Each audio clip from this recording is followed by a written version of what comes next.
In today's video, I'm going to teach you how to verify your custom domain on Gumroad.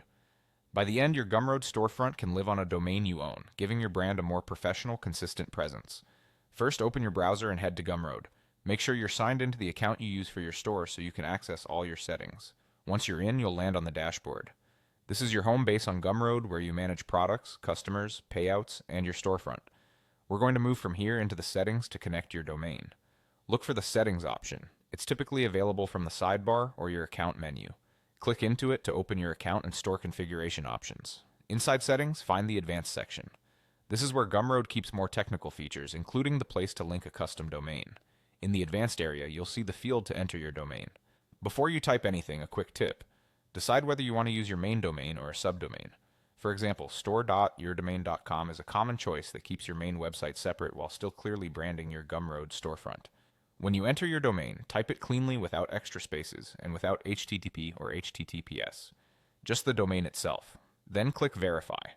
When you hit Verify, Gumroad checks that your domain is set up to point to your store. If everything is already configured, you'll get a confirmation that your domain has been verified. If Gumroad detects that something needs to be adjusted, it will display instructions. You may be asked to add a record with your domain provider so the domain correctly points to Gumroad. Follow the on-screen guidance provided by Gumroad and your registrar's help articles if needed.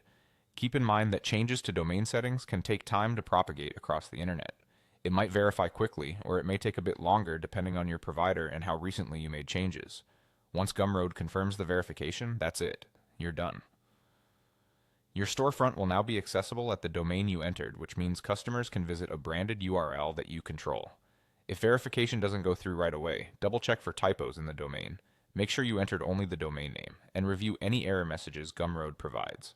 If you recently adjusted DNS settings with your registrar, waiting a little longer often resolves the issue. That's the entire process from start to finish. Thanks for following along and enjoy your newly branded Gumroad storefront.